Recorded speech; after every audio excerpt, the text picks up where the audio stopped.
guys, it's Jacqueline with Stage Right Secrets, and I'm here with Marianas Trench. How are you guys? Good. Very well, but it's a secret. I didn't really want to admit that yet. Okay, well, we're going to get some good secrets out of you guys. First of all, your album, Astoria. How did you guys find all the 80s gear to use for recording it? I had a bunch of it. Did you? And then we, I don't know, eBay and whatnot. Yeah, mostly eBay, or actually I found this really good online store that's a real store too. What's it called? They still send me emails all the time. But that's where I found that telly base of mine. Also, a lot of it was stolen from this old rehearsal space in Vancouver that was owned by this guy named Diamond Dave. And he was really 80s, so he owned a lot of 80s stuff. And we just went in there late at night and ripped him off. It was Diamond Dave. He was very 80s. Very 80s? Okay. And do you guys have any embarrassing 80s jam songs that you just relentlessly jammed along to? Well, I know what Mike's first album was. That is a secret. Let's get physical, physical. I wanna get physical. God, I actually didn't tell anybody that for so freaking long, and then 3 days after finally letting that one out of the bag, it's on capture film. It's out of the bag. Your secret, my friend. No, just gonna I get never all will. their I'll tell you secrets. guys anything ever again. Nothing is sacred. Yeah. All right, so what is an embarrassing 80s trend that you guys actually did? Shoulder pads, anything like that?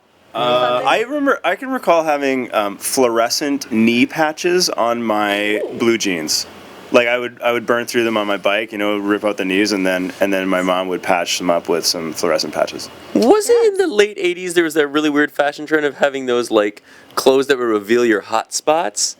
Oh my god, hypercolor. I had a teacher that had that, and it was such a stupid idea because he would start sweating and then he'd be wearing like a purple shirt with like yellow armpits or whatever. What a terrible idea. Dumb idea. So I can, you know what I remember having is, but it wouldn't have been the 80s, but it would have been like early 90s, which is my closest memory to that. But the sort of like baseball hat that had two long flaps coming down behind it. Another winner. These trends, yes. Okay, going back to the album though, songwriting, Josh, how do you differentiate like your bands versus other people you write and produce for?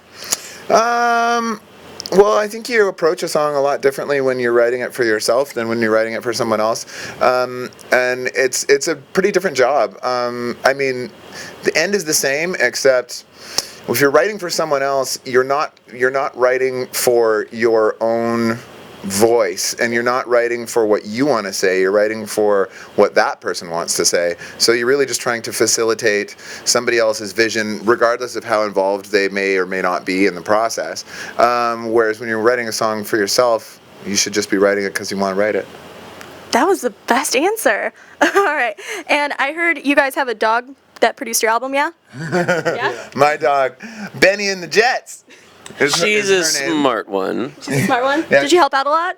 Yeah, she got executive producer credit. Did she? Yeah. That should honestly go in the Guinness Book of World Records. I feel like you guys are the only ones, so you should definitely look into that and get a title out of that. And you guys are in the top 40 in the US now for your single. Did you guys do anything to celebrate? You know what? The day it entered the top 40, we actually had just left the country. Oh yeah. We're playing a small show in We're gonna this. get the hell out of here. It's in the top 40. Yeah. Oh my God, we're gonna get no privacy. But we definitely had a victory sort of moment. Yeah. And then coming back down here and then visiting all the stations and trying to keep that going is still a victory thing going on, but it's a lot of work. I bet. Man. And one of your fans tweeted us, how many times did you watch The Goonies preparing for your album?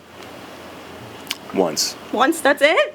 Not even Just a refresher. No, Just I a refresher? think after I watched it, but I had that thing down memorized already. Yeah, the one thing that we did do that was like directly Goonies related, like because we recorded the album in my apartment, and we went up with right before we started working. I spent like a week turning it into a studio, and then had the guys over so that we could get started together. And we went up onto my roof, the four of us. We went up onto my roof and lit Chinese lanterns and let them off into the sky, yelling, "Hey, you guys!" guys?" And we did actually That do was that. cool. That was my first ever Chinese lantern lighting experience. I'd never lit one before that. How do they work? I feel like if I were to light one, it'd just. It's basically like a hot air balloon. It's just Yeah. smaller. You just Okay. create a smaller fire, and they're very light, and then the heat rises it up. Funny story. One time, a couple of friends and I got a bunch of those Chinese lanterns, and we went up onto my roof and just started letting them off, seeing them float into downtown. But we started writing messages on them because eventually they burn and just fall into the street. So it would like kind of like a flaming thing would come falling from the sky with a note on it that said, "I'm watching you," or like a treasure map and stuff like that. It was pretty awesome. That is the greatest thing. Okay. And you guys do something cool with your fans. You guys have a costume contest going in, and you guys also have fan pictures on your screen. Who came up with that idea? That's Josh, I think. Josh? Yeah? I'm an ideas man. What can I say? No, I wanted it to be like it's not necessarily a costume contest. It's more just like I'm really interested in the album and the show being its own sort of self-contained universe. Yeah. So if that sort of takes place in the 80s, then I think it's fun for fans for fan involvement if they're getting into the whole 80s thing too. Very cool. And your meet and greets, I see pictures on social media a lot. You guys have some pretty interesting poses. Do you have a most memorable pose? I like the ones where I turn around and face backwards. So you just see your hair? That's it? Yeah. Yeah. We did one in the summer where every single picture I was just scowling at Ian. Scowling, fingering, you know, giving me the That double kind of guns. fingering. Yes. Yeah. All right, and we've seen you guys post pictures stopping at record stores. Do you guys have any good finds? That's an Ian question. Me question. That's mostly- Yeah, I've spent honestly probably slightly over $1,000 on records this tour. Wow. Do you have a favorite? No. Like a favorite store or favorite record? Well, favorite store, let's go with. There were two. New Orleans, there's one called Euclid Records. Okay. Yeah, And that there was was great. one called Attic Records, which supposedly was on like the History Channel as the guy who was like one of the most extensive record stores, and that was just outside Pittsburgh. Wow, very cool. And you guys are on the road so much. Do you have a favorite interesting souvenir you picked up? I'll tell you a story about Chicago last time I was here. I purchased a one of those Starbucks mugs that Yeah. says Chicago on it. And I was like, this is sweet. And then Yeah, you thought it was sweet until we left and you had to carry it. Yeah, and then I was carrying it around, and I was like, you know what?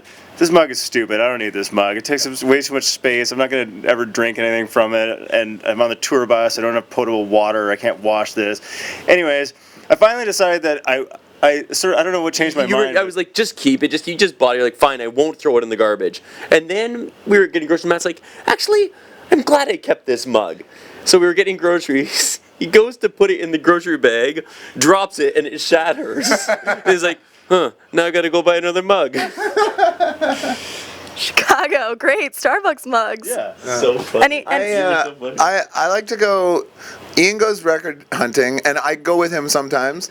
I also go music equipment hunting, and I almost always come home with a few fun pieces of gear. This tour, the first leg of the tour, I picked up a vintage Gretsch guitar in Seattle at Emerald City Guitars. It was really sweet. And this tour, I picked up a Jay Backlund guitar, which is like one of only 40 ever. And I also picked up, in New Orleans, I picked up a vintage amp from 1947. Mike picked up a sweet bass too this tour. Did you? Yeah. Yeah, a 1978 Gibson RD Artist, and I've been looking for one of those, like exactly as the one I found, for over 10 years, and went to a store, and there it was, and it was Meant to sold be. before I talked to anybody. Yeah. Yes. Okay. And you guys are doing something cool. You have Valentine's Day cards on your website fans can make. I know even without it, fans make some great meme Valentine's Day cards with you guys. So if your band together had to have a dating profile, what would your likes, dislikes, and interests be? As a band? As a band, it can't be just one of you. It has to be a communal thing. So like, if we were ready to swipe right or left, what would be the picture first of all? Would it be like, Marianas Trench. Likes crappy sleeps. Not a lot of personal space. Questionable food. Periodic showers, but not that periodic. Do you like dudes? Like a lot of dudes? You're gonna love us. anything else? Interests? Anything? Does that sum it up? Yeah. Yeah. That just sums up right We're there. not interested in anything. We're also not interesting to anybody with that profile. Yes. Okay. Yeah, we're gonna be crushing Tinder, guys. Yeah. What faces would you do in your Tinder profile picture? I don't. I'm doing it right now. You're doing it now? Okay. All right. So ready for your Tinder profile picture? 3, 2, 1. Beautiful. We're gonna actually make a Tinder for you guys now. We'll see Great. what I was trying happens. to apologize with my eyes. And we actually had a couple interesting fan questions that were pretty strange and seemed kind of cool. What was the weirdest thing you guys have daydreamed about on stage? Was one of them.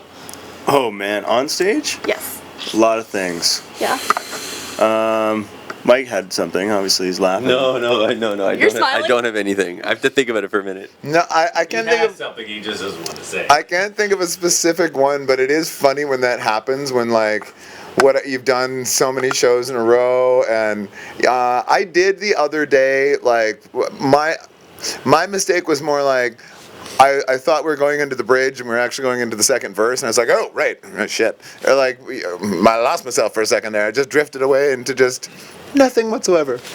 We were playing a couple shows ago and started off really strong, and I had like 3 great songs, and I went over to our inner monitor guy and he's like, this show is fucking dead. And then realized I'd missed half a verse of the next song already, and I was like, or not. That is great. Okay. The other odd fan question that we've got from a few interviews. So if you guys were a tree, what would you want to have carved on your trunk? Fuck off, beavers.